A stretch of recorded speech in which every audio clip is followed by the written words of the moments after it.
অনেক উলামায়ে কেরাম এখানে যাদের নাম উল্লেখ করা আছে অনেকেই বয়ান করছেন, আমরা বয়ান শুনছি। আল্লাহ তাআলা আমাদের ভুল ভ্রান্তিগুলি মাফ করে দেন এবং যে ভালো কথাগুলি আলোচনা হয়েছে সেগুলিকে আমাদের জন্য পাথেয় বানায়া দেন, আমল করার তৌফিক দান করেন। আমিন, আল্লাহুম্মা আমিন বলি। আমি কোনো বক্তা না, কাজেই লম্বা কোনো কথা বলতেও পারি না। কিছু কথা অগোছালো আপনাদের সামনে বলার চেষ্টা করি, আপনারা দোয়া করেন এমন কিছু কথা আল্লাহ পাক বলার তৌফিক দেন যার মধ্যে আমারও ফায়দা, আপনাদেরও ফায়দা। দোয়া করেন। দোয়া হলো না, না বলতে হবে আল্লাহ পাক তৌফিক দান করেন। বলেন, এটা হলো এখন দোয়া। আমি বলবো আমিন। দোয়া চাইলাম, আপনি বললেন আমিন, তাহলে তো দোয়া হইল না। চাইলাম তো আমি। আচ্ছা, এখানে একটা মাদ্রাসা লেখা আছে 58তম বার্ষিক ইসলামী সম্মেলন, মানে দীর্ঘদিন যাবৎ চলে আসছে মনে হইতেছে। আমি মনে করছিলাম যে হয়তো এবার নতুন মাদ্রাসা হয়েছে। যাই হোক, আল্লাহ পাকে মাদ্রাসাকে কবুল করেন, আমাদের সকলের দিন দুনিয়ার ভালাইয়ের ফয়সালা করে দেন। আচ্ছা, এই যে আমরা আজকে এখানে বসছি, এখান থেকে যাইতে পারবো এই গ্যারান্টি কার কাছে আছে? শুধু আল্লাহ পাকের দয়া যদি হয় যাইতে পারবো, না হলে যাইতে পারবো না। আমরা এখানে আসছি নিজের ক্ষমতায় আসছি না আল্লাহ পাক দয়া করে আনছেন? আল্লাহ পাক দয়া করে আনছেন। আল্লাহ না চাইলে আসতে পারতাম না। আমাদের মতো বহু মানুষ আশেপাশে আছে যারা ঘোরাফেরা করা সত্ত্বেও এখানে আসতে পারে নাই। আল্লাহ পাক আমাকে আনছেন, সেজন্য আমি খুশি, আলহামদুলিল্লাহ। আল্লাহ শুকর আদায় করি, দোয়া করি আল্লাহ পাক আমাদেরকে এইভাবেই কবুল করেন, মাহরুম না করেন। ও ভাই, তিনটা পেট আছে। এক পেট তো মায়ের পেট, যার মধ্যে দীর্ঘদিন ছিলাম। আরেক পেট এই দুনিয়াতে আসমান জমিনের মাঝখানে আছে। আরেকটা পেট এখান থেকে চোখ বন্ধ হইলে চলে যেতে হবে মাটির নিচে। দুই পেট তো শেষ, আর এক পেট বাকি। তাহলে কি দীর্ঘদিনের বাঁচার আশা আছে? তাহলে খুব কম সময় আছে আমাদের জীবনে। মানুষের জিন্দগি 3টা দিন। কয়দিন বলেন? কয়দিন? 3 দিন। গতকাল আমার জীবনের একটা দিন চলে গেছে, যায় নাই? আজকের দিনটাও চলছে, চলে যাচ্ছে। আগামীকালের দিনটা সামনে আছে, আশাবাদী, পাইতে পারি নাও পাইতে পারি, নিশ্চয়তা নাই। একদিন তো চলেই গেছে, ওটা আর পাবো না, ওটা আর ফিরে আনা সম্ভব হবে না।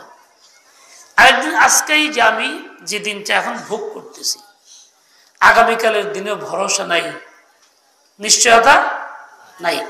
তাহলে আমাকে যদি কিছু ভালো করতে হয়, আল্লাহকে রাজি করার কাজ করতে হয়, সেটা কি আগামীকাল করব এই আশা করলে চলবে না? আজই করতে হবে। যদি কিছু করতে হয় তো কবে করতে হবে? আজই করতে হবে। মা বোন আমার খুব খেয়াল করি, আমার জিন্দগির 3টা দিন, গতকাল চলে গেছে আর পাবো না, আগামীকাল পাইতে পারি নাও পাইতে পারি, আজকের দিনটাই আমার দিন। এই কথাটা মনে করেই আমার যাবতীয় কাজ সম্পাদন করতে হবে। আল্লাহকে রাজি করব তো আজই করব, গুনাহ ছাড়বো তো আজই ছাড়বো, আখিরাতের পুঁজি বানাবো তো আজকেই বানাবো, জান্নাত হাসিল করব তো আজকেই হাসিল করব, আগামীকালে ভরসায় থাকবো না। ভাইরা আমার, দুনিয়ার জীবনটা একেবারে ধোঁকা, একেবারেই ধোঁকা। আমার মাদ্রাসার কাছেই একজন মানুষ ঢাকায় থাকছে, দীর্ঘদিন চাকরি করত। রিটায়ার হওয়ার পরও 4 বছর থাকলো পুরান বাড়িতে, ভাই ব্রাদের সঙ্গে। জায়গা নাই, খুব ছোট্ট জায়গা, খুব কষ্টে পর্দা বেপর্দা হয়ে কষ্ট করে থাকলো। মাদ্রাসার পাশে একটা জায়গা বাড়ি করলো। ঘরটা সুন্দর করে সাজায় করছে, সব রেডি। মাত্র 4 দিন বাকি, 4 দিন পর বাড়িতে উঠবে আনুষ্ঠানিক ভাবে। আমাদেরকে দাওয়াত করলো। 4 দিন আগেই লোকটা দুনিয়ার থেকে চলে গেল। আমার নিজের মাথার সাথে ঘটনা। সে যে বাড়িটা করছিল দুনিয়া থাকার জন্য, বসবাস করার জন্য, ছেলে পেলে নিয়ে, তার এক মুহূর্ত থাকার সুযোগ হয় নাই, ভাগ্যে জুটে নাই, পরবর্তীতে থাকতেছে। তার তো আশা ছিল থাকবো, এটার জন্য সে দিন রাত মেহনত করছে। এই জন্য জামাতেও আসতে পারে নাই, বা দিনই কোনো কাজেও যাইতে, শুধু এই ব্যস্ততাই, এটা করব, ওইটা করবো, এটা করব, করতে করতে এক পর্যায়ে গেছে আর সেটা পূর্ণ করে ভোগ করার সুযোগ মিলে নেয়। দুনিয়াটা এরকমই ধোঁকার জায়গা। এই যে আজকে মনে করি আগামীকালে এই কাজটা করে ফেলবো, পরশুদিন থেকে করে ফেলবো, এটা কিন্তু একটা ধোঁকার মধ্যে আছি। এই ধোঁকার থেকে বাঁচতে না পারলে শুধু ক্ষতির মধ্যেই পড়ে থাকবো, আর এই ক্ষতিপূরণ সম্ভব হবে না। এক লোক একটা বাড়ি বানাইছে, খুব সুন্দর দৃশ্যমান বাড়ি সাজাইছে খুব ভালো করে। এরপরে তার ইচ্ছা হয়েছে একটা হলরুম বানাইছে, বসবো, বন্ধু বান্ধব দাওয়াত দিও, তাদেরকে এইসব মেহমানদারি করবো, শোনাইবো কেমনে কি করছি, বাড়িটা কেমনে সাজাইলাম, করতে কোন পাথরটা আনলাম, লাগাইলাম, ইত্যাদি ইত্যাদি।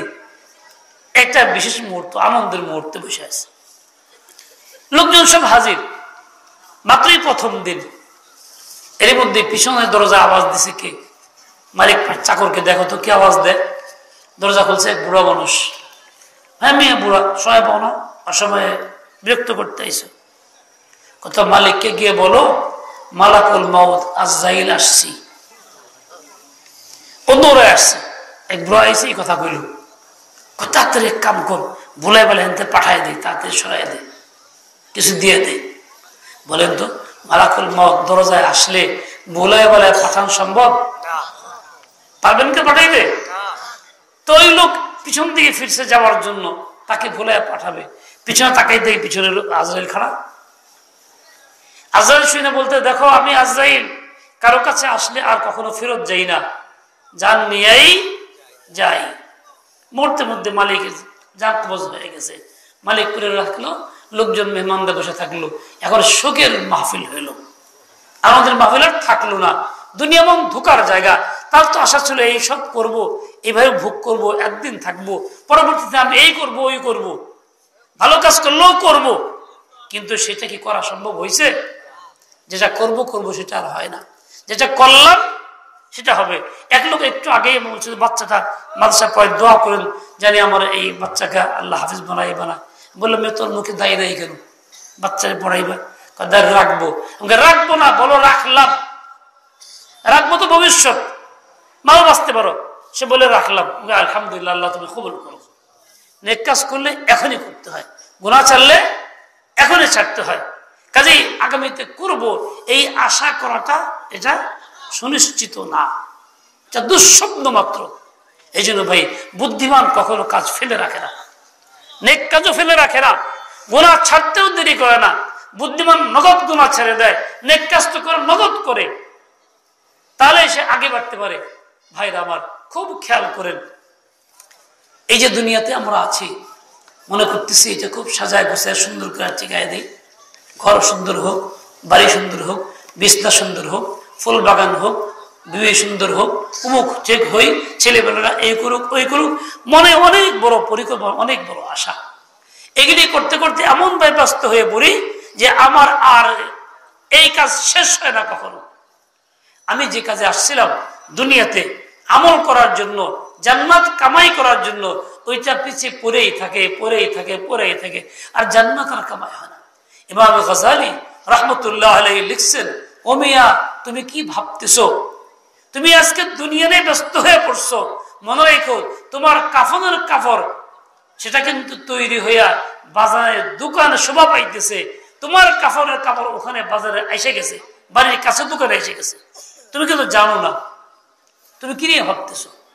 ইমাম গাযালি বলতেছেন, একজন মানুষ তার অবস্থা এই, তাকে বাদশাহ টুকরিয়ার একটা কাঁচি দিয়ে বলছে কি, এই যে বাগান দরজা খুলে দিলাম, 7টা বাগান আছে, সবগুলি ফলে ফলে ভরা, সাজানো গোছানো, যে কোনো বাগানে যাও, বিচরণ করো, খাও, সেখান থেকে ফল সংগ্রহ করো, আপত্তি নেই, সপ্তাহের মধ্যে যাইতে পারো।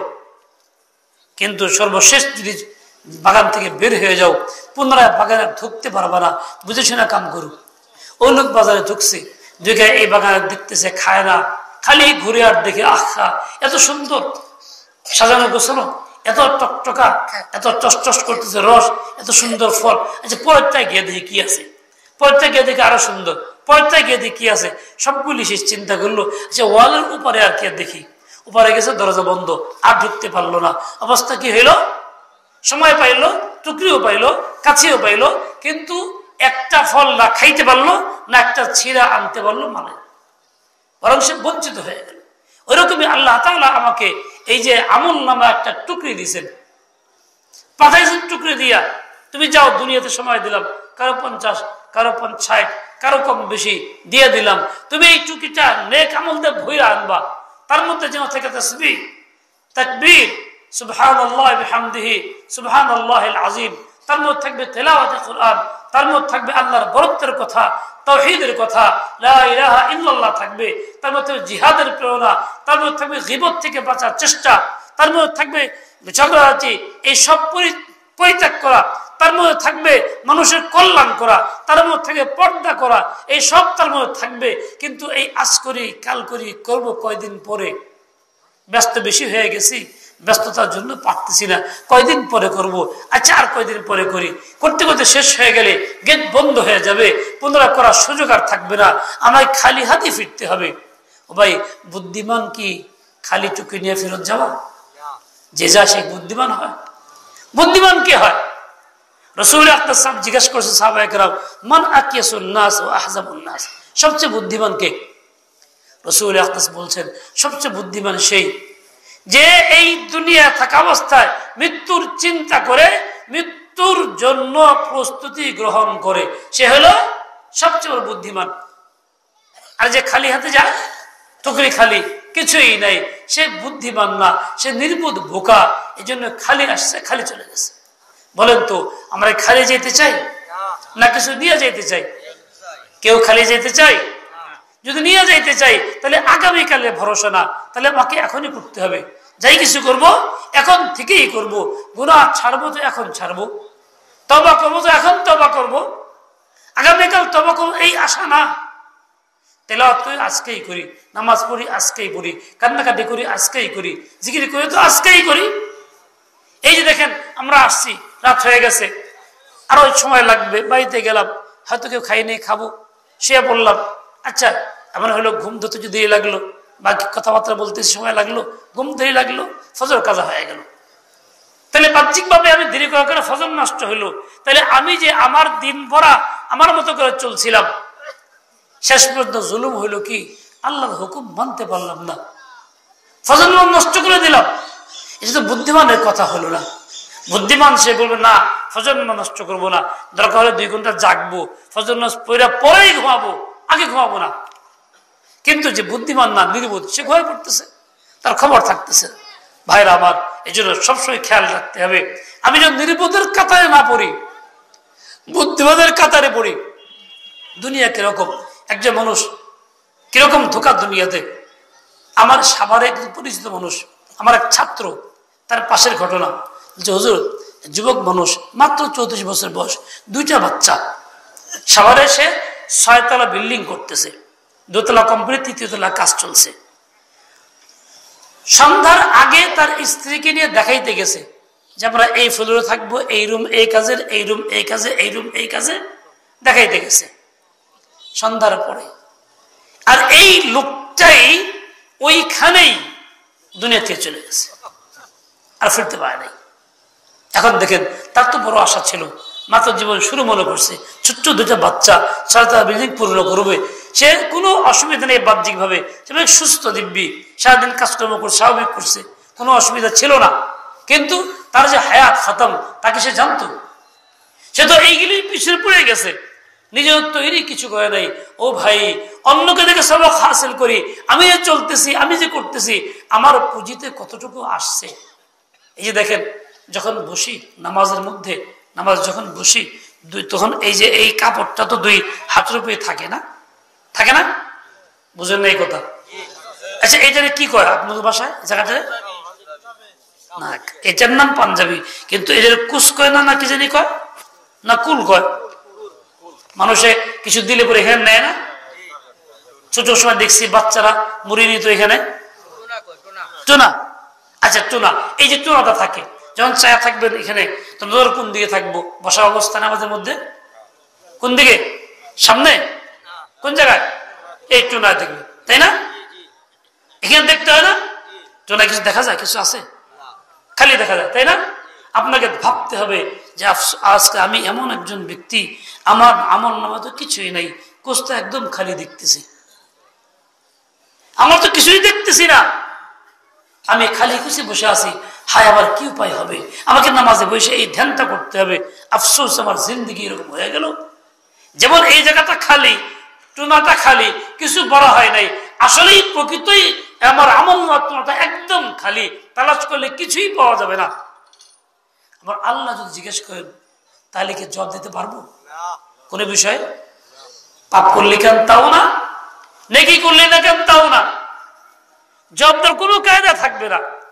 ও ভাই, কাজেই আমাকে চিন্তা করতে হবে যে আমি কি করতেছি, কি জন্য আসছিলাম, আর করতেছিটা কি। দেখেন 3টা জিনিসই খুব ধোঁকা হয়, খুব ধোঁকা হয়। একটা হলো এই যে আমি যে বর্তমানে আছি আমার জিন্দগি, এই জিন্দগির মাকসদ কি? মাকসদ তো আল্লাহ তাআলার ইয়াদ, আল্লাহর বন্দেগী। কিন্তু আমি এই জিন্দগি লাগাইতেছি দুনিয়ার কাজে, ব্যস্ততা এমন ভাবে যে আমার এই প্রয়োজন, ওই প্রয়োজন, ওই প্রয়োজন, প্রয়োজনটাকে সামনে রেখা আমার মূল মাকসদ ফেল হয়ে যেতেছে। দেখেন একজন লোক হজে যাবে, হজে বাস্তবে সে হজ যাওয়ার জন্য চেষ্টা করছে, ভিসা নিছে, পাসপোর্ট করছে, ভিসা নিছে, টিকিট করছে, একদম লাস্ট ফ্লাইট টিকিট পাইছে, পাইছে তো একদম ফার্স্ট ক্লাসে পাইছে, ইকোনমি সবাই ক্লাসে না, বড় খুশি। লোকটা যখন যায় তার বিয়ে বলছে এখন তুমি সময় হয়ে গেছে, তাড়াতাড়ি যাও, বাসায় তো না খাইলেও চলবো, ফার্স্ট ক্লাসে উত্তম খানা দিব, ওখানে খেয়ে নিবা। ঠিকই লোকটা ওখানে গেছে, খানাও খুব ভালো খানাই মিলছে, চিন্তা করলো খানাটা খেয়ে নেই, সে খুব ভালো খানা ইচ্ছা মতো খাইছে, সময় লাগায়। খারাপ চিন্তা করে হজ যাবো, ওখানে একটা মোবাইল দরকার, সেলফোন দরকার, তো ওইটা বাড়িতে যোগাযোগ করার জন্য, তাহলে আমি এখান থেকে কিনে নেই। এয়ারপোর্টে ডিউটি ফ্রি থাকে, ট্যাক্স মুক্ত থাকে, এই দেখ কিনি, দোকানে মোবাইল কিনতে গেছে, তো এইটা দেখে ওইটা দেখে দেখতেই আছে, বিভিন্ন মডেলের মোবাইল দেখতে দেখতে এদিকে টাইম শেষ, বিমান ছেড়ে দিচ্ছে। আর ওই যখন মোবাইল হাতে নিয়ে ফিরে আসছে, আর দেখে হা টাইম তো শেষ, বিমান তো চলে গেছে, সে হজে যাইতে পারলো না। এই লোকটার দেখেন খানা তার একটা প্রয়োজন, ঠিক আছে, প্রয়োজন না, না খায় থাকলে কষ্ট হবে, মোবাইল একটা এক প্রকার প্রয়োজন, কিন্তু এই প্রয়োজনটাকে এত বড় প্রয়োজন মনে করছে, এত গুরুত্ব দিছে, আসল যে উদ্দেশ্য হজে যাওয়া এটাকে সে ভুলে গেছে। এরকম জিন্দেগি আমাদের ধোঁকার মধ্যে পড়ে থাকি, এটা প্রয়োজন, ওটা প্রয়োজন, প্রয়োজন ঠিক আছে, কিন্তু ওই লোকের মতো যদি হয় যে এইটাই প্রয়োজন, আসল কাজের খবর নেই, চলছে না এরকম, বেশিরভাগ এরকমই চলছে। ও ভাই বড় ভুলের মধ্যে আছি, বড় ভুলের মধ্যে তৈরি করতেছি না, কত যে ভুলের মধ্যে আছি যা কল্পনা করা মুশকিল। ভাই দেখেন আমরা মুমিন, মুসলিম, আল্লাহ পাকের বান্দা, আমাদের নবীর নাম কি? মুহাম্মাদুর রাসূলুল্লাহ। বলেন কি নাম? মুহাম্মাদুর রাসূলুল্লাহ। আমাদের নবী মুহাম্মদ সাল্লাল্লাহু আলাইহি ওয়াসাল্লাম, তার পিতার নাম আব্দুল্লাহ, মার নাম আমিনা, মক্কায় জন্ম, মদিনাতে ইন্তেকাল, দাফন মদিনায় আছেন, মক্কি ও হাশিমি। মুহাম্মাদুর রাসূলুল্লাহ সাল্লাল্লাহু আলাইহি ওয়াসাল্লাম সর্বশ্রেষ্ঠ নবী, সর্বশেষ নবী, যার প্রতি নবী নতুন আর আসে নাই, আসবেও না। কেউ চিন্তা করলে সে কাফের, মানলে কাফের, দাবি করলে কাফের, যেমন কাদিয়ানিরা করে।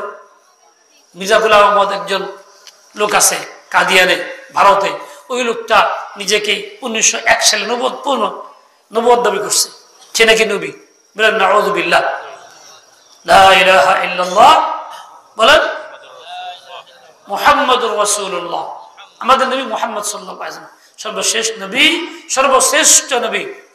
এইটা হলো আমাদের আকীদা, বিশ্বাস, আমাদের ঈমান। নবীর বলে নবী আসে নাই, আসবেও না। এই জন্য আমরা এই কথা বলি, খতমে নবুয়তের আকীদার কথা বলি, এটার নাম খতমে নবুয়ত, নবুয়ত শেষ, এই কথা বিশ্বাস করা। বলেন আকীদায়ে খতমে নবুয়ত, আমার সাথে বলেন আকীদায়ে খতমে নবুয়ত, দ্বীন ও ঈমানের হেফাজত। এই আকীদা বিশ্বাস যার আছে তার দ্বীন ও ঈমান আছে। এই আকীদা যার নাই, দ্বীন ও ঈমান তার নাই। বলেন হযরত মুহাম্মদ শেষ নবী, গোলাম আহমদ মিথ্যাবাদী। জুড়ে বলেন হযরত মুহাম্মদ শেষ নবী, গোলাম আহমদ মিথ্যাবাদী। ও যে দাবি করছে ও নবী, ও কি মিথ্যাবাদী। এই কথা আমাকে মানতে, বিশ্বাস করতে হবে। আমি নামাজ পড়লাম, রোজা করলাম, হজ করলাম, যাকাত দিলাম, তেলাওয়াত করলাম, আল্লাহ রাস্তা খরচ করলাম, মাদ্রাসা বানাইলাম, মসজিদ বানাইলাম, রাস্তাঘাট বানাইলাম, সবাই আমাকে ভালো ভালো বললো, কিন্তু আমি নবী ভিন্ন কাউকে মানি, এরকম যদি থাকে তাহলে আমার পিছনে সব শেষ, বেমান কাফের হয়ে গেলাম। শুধু কাফের না, বিবিও তালাক হয়ে গেল। বিবি হয়তো গ্রহণ করে নাই, আমি করলাম, এরকম যদি হয়ে যায় বিবিও তালাক হয়ে গেল। তাহলে দুইজন থাকতে শুরু করলাম কি অবস্থায়? হারাম অবৈধ সম্পর্ক নিয়ে জিনাকার হইয়া মানুষ দেখতে স্বামী স্ত্রীর মতো থাকতেছে, কিন্তু আসলে স্বামী স্ত্রী নয়, বরং একে অপরে ব্যভিচারী ব্যভিচারিণী, সন্তান হবে হারাম অবৈধ। ঈমান নষ্ট হয় যেসব কাজের দ্বারা, তার মধ্যে অন্যতম এই কাজটা। এই আকীদা বিশ্বাসের দ্বারা কি হয়ে যায়? ঈমান নষ্ট হয়ে যায়। মানুষজন কুফরি করে তো আকীদা নষ্ট হয়ে যায়, ঈমান নষ্ট হয়ে যায়। ঈমান নষ্ট হইলে বউ অটো তালাক হয়ে যায়, স্বামী স্ত্রী থাকে না। কিন্তু এরা যে দুনিয়াতে সমাজের মধ্যে স্বামী স্ত্রীর মতো একসঙ্গে এক বিছনায় এক ঘরে থাকতেছে, এটা অবৈধ, এটা হারাম সংসার করতেছে। কিয়ামতের আগে স্বামী স্ত্রী জিনা হবে। স্বামী স্ত্রী জিনা কেমনে হয়? এই যে এইভাবে হবে। 3 তালাক দিয়ে ফেলছে, রাগের মুহূর্তে রাগ করে দিয়ে শেষ পর্যন্ত বাচ্চা কাচ্চা আছে, কেমনে কি করব এটা নিয়ে থাকতেছে। এরকম এলাকাতে 2-4টা নাই? তাহলে এই যে লোকগুলি থাকতেছে, উপরে ঈমান, ভিতরে উপরে মুসলমান, বাহ্যিক আমল করে, মসজিদেও আসে, নামাজ কালাম পড়ে, তাবলীগেও হয়তো যায়, আলেমের সোহবতেও যায়, কিন্তু সে অবৈধ সংসার করতেছে হারাম ভাবে, হারাম প্রক্রিয়া, জিনাকার হয়ে থাকতেছে। দুজনই জিনাকার। কিয়ামতের ময়দানে জিনাও হবে, দুনিয়াতে জিনাই হইতেছে। এর দ্বারা ঈমান নষ্ট হইতেছে, ঈমান খতম হয়ে যেতেছে। মৃত্যুর সময় ঈমানের সাথে দুনিয়া যাইতে পারবে না। দুনিয়ার থেকে আমার ভাই বলেন এই সমস্ত গুনাহ থেকে বাঁচার দরকার কিনা? ঈমান রক্ষা হওয়ার দরকার কিনা? আমি যদি না বাঁচি তো আমার পুঁজি কোথায়? আমার ঈমান কোথায়? আমল কোথায়? মৃত্যু না তো খালি নিয়ে যাব। কি নিয়ে যাব? আল্লাহর কাছে কি দিয়ে মুখ দেখাবো? ও ভাই কিছু তো একটা পেশ করতে হবে, যদিও কম হোক, যে আল্লাহ আমি তো গুনাহগার বান্দা, ভুল করছিলাম, খাঁটি একটু এইটুক করছিলাম, এই ছেলে মাফ করে দাও। কিছু বলার সুযোগ তো রাখতে হবে, নাকি রাখতে হবে না? আমার ভাই এইভাবে ঈমান ধ্বংস হইতেছে। এই যে দেখেন আমরা একটা কুফরি কাম করি, কুফরি কাজ সমর্থন করি, কিরকম? দিনভর সামাজিকতায় ব্যস্ত থাকি, কাজকর্ম করি, রাজনীতির ক্ষেত্রে ইসলাম মানি না, তখন কি মানি? অন ইসলামিক কোনো কিছু, এমন একটা নীতিমালা মানি বা দল বা আদর্শ মানি যে দলের ভিতরে কুফরি কথা আছে, ইসলাম বিরোধী চিন্তা চেতনা আছে, শিক্ষা নির্মাণ আছে, শিক্ষা চিরন্তন আছে, সিডিও আছে, নাই নীতিমালা আছে, ধর্ম নিরপেক্ষতা আছে। ধর্ম নিরপেক্ষতা যদি ইসলাম না, কুফরি মতবাদ। এইগুলি করে করে সমর্থন করা, ওইগুলির চিন্তা চেতনা, ওইগুলির প্রচার প্রসার, ওইগুলির স্লোগান, ওইগুলির পক্ষে কথা, মিটিং মিছিল করে করে জীবন কাটাইতেছি, ভোট দিতেছি ওইভাবে। তাহলে কুফরির পক্ষে সমর্থন, কুফরির পক্ষে আমার ভোট। আমি মুসলমান নামে আমল বাহ্যিক কিছু আছে, কিন্তু কুফরি মতবাদের পক্ষে মতামত দিয়া জিন্দেগি কাটাইতেছি, ইমানকে ক্ষতিগ্রস্ত করে, ধ্বংস করে, খতম করে দিয়ে আসতেছি, কিন্তু খবর থাকতেছে না। এর মোকাবেলা যদি ইসলামের কথা কেউ বলে, দূর, এই ইসলাম চলতো না, এই যুগের কথা না। যে কেউ বলে ইসলাম চলতো না এই যুগে, তার ইমান থাকবো নি, সে তো বেঈমান কাফের হবে, তো তার পুঁজি থাকবে কি? তার মুখে তো কালিমাই থাকতেছে না, কালিমাতে বিশ্বাসই করলো না। কোরআন দূর এই জগতের না, এটা 14 বছর আগে আছে, তাহলে সেও তো মুসলমান থাকতে পারতেছে না। তাহলে আমি চলতেছি খুব সাবধান, কি নিয়ে চলতেছি? ইমান আছে তো? দেখেন আজকে উচিত ছিল প্রত্যেক মুসলিমের, যেমন নামাজ ফরজ, তার দায়িত্ব, ইসলামের তালিম তাকে দিছে, ইবাদত ফরজ তার, আকীদা তার ফরজ, আখলাক মুআমাল লেনদেন ইসলামী আছে। ঠিক রাজনীতি সিয়াসত এটাও কিন্তু ইসলামের অংশ। পূর্ণাঙ্গ জীবনের মধ্যে এটা একটা আছে, ইহকালীন পরকালীন জীবনের সুখ শান্তি এর মধ্যে আছে, খেলাফত ব্যবস্থা এর মধ্যে আছে। কিন্তু যদি বলা হয় এটা কয় হুজুর এই রাজনীতি শুরু করছে, হুজুর মুফতি রাজনীতি শুরু করছেন কেন, মানে এটা ইসলামের বাইরে মনে করতেছে, তার তো ইসলামই নাই, সে তো মুসলমান না, মুখ দিয়ে দাবি করলে কি হবে, সামাজিকভাবে মুসলিম লিখলে কি হবে, এটাও তো বিশ্বাস করতে হবে, এটাও তো মানতে হবে। খেলাফত ব্যবস্থা ইসলামে ছিল কি ছিল না? হযরত ওমর ফারুক খলিফা ছিলেন কিনা, আবু বকর সিদ্দিক, হযরত ওসমান গনি, আলী রাদিয়াল্লাহু আনহু, ওমর ইবনে আব্দুল আজিজ, এরপরে আরো 800 বছর পর্যন্ত খেলাফত ব্যবস্থা ছিল। এই সমস্ত খেলাফত ব্যবস্থার সুখ শান্তি ভোগ করছে কারা? দেশের সকল জনগণ, মুসলিম অমুসলিম সবাই। কিন্তু এটা কইতে গেলে একটু শুরু হয়েছে, তখন কি দেমাকে পায়ে লাগে, বিরোধিতা শুরু হয়। এই বিরোধিতা শুরু হওয়ার মানে হলো এটা আমার ইমান ঠিক নাই, আমার ইসলাম ঠিক নাই, আমি যে দাবি করি মুসলমান, এটা দাবি মিথ্যা দাবি। এই জন্য এই আকীদা দূর করতে হবে, দিমাগ থেকে এটা বের করে ফেলতে হবে। বলেন ধর্ম বর্ণ ভিন্ন মত সবার জন্য খেলাফত, ধর্ম বর্ণ ভিন্ন মত সবার জন্য খেলাফত। যদি আমি এই আকীদা বিশ্বাস অন্তর থেকে বের করতে না পারি, কুফর থেকে সমর্থন করে যাই, তাহলে মনে রাখবেন ইমান নিয়ে দুনিয়া থেকে যাওয়া সম্ভব হবে না। পোশাক আশাক থাকবে, মানুষ সুন্দর বলবে, কিন্তু বেমান হয়ে যেতে হবে। ও ভাই বেমান হয়ে যেতে চাই না, ইমান নিয়ে যেতে চাই। তাহলে ইমান নিয়ে যেতে চাইলে আমাকে এইভাবেই চলতে হবে। আল্লাহ পাক রব্বুল আলামিন আমাকে আপনাকে সেই বুঝ দিয়ে দেন, হিম্মত আলিয়া দিয়ে দেন। আবার কথা বলছি ভাই, জীবনে হায়াত 3টা দিন, একদিন চলে গেছে হয়তো আর পাবো না, আর একদিন আজকের দিন, আর একদিন আগামীকাল, ওটা আর পাওয়ার নিশ্চয়তা নাই। আজকের দিনটাই দিন, কাজে ইমান ঠিক করি আজকেই, আমল ঠিক করি আজকেই, দুনিয়ার থেকে বিদায় নিব তো আজকেই তৈরি করে নেই। আল্লাহ পাক তৌফিক দেন। শেষ কথা হলো ভাই, দেখেন দুনিয়াতে যখন আসছিলাম আমরা কি আমাদের ইচ্ছা মতো আসছিলাম নাকি আল্লাহর ইচ্ছা মতো? দুনিয়াতে যখন কেউ যায় নিজের ইচ্ছা মতো যায় না আল্লাহর ইচ্ছা মতো যায়? সে চাইলে কি ফিরাইতে পারে? আজরাইলকে মানা করতে পারে? আসাটা আমার ইচ্ছা না আল্লাহর ইচ্ছায়, যাওয়াটাও আমার ইচ্ছা না আল্লাহর। আসা যাওয়ার মাঝখানে যে সময়টা দুনিয়াতে কাটাইতেছি, এটাও এমন ভাবে চালাইতে হবে যেটা আল্লাহর মর্জি, ইচ্ছা মতো চলবে, আমার ইচ্ছা মতো না, নফসের গোলামিতে না। এই বর্তমান দুনিয়া যে কয়দিন আছি, এই সময়টা যদি আল্লাহর ইচ্ছা মতো চালাই, মর্জি মতো চালাই, তাহলে আমি বান্দা, আল্লাহ পাকের বান্দা, আল্লাহর গোলাম। না চালাইলে আল্লাহর বান্দা না, আল্লাহর গোলাম না, নফসের গোলাম। তাহলে আমার জন্য যে কেন জাহান্নাম হবে? ও ভাই এখন বলেন, যে কয়দিন আসি কেমনে চলবো? নিজের ইচ্ছা মতো না আল্লাহর মর্জি মতো চলবো তো ইনশাআল্লাহ? আল্লাহ পাক তৌফিক দেন, মাদ্রাসাকে আল্লাহ তাআলা উত্তরোত্তর তারাক্কি দিয়ে দেন। ওয়া সাল্লাল্লাহু তাআলা আলা নবিয়িল উম্মি ওয়া আলা আলিহি ওয়া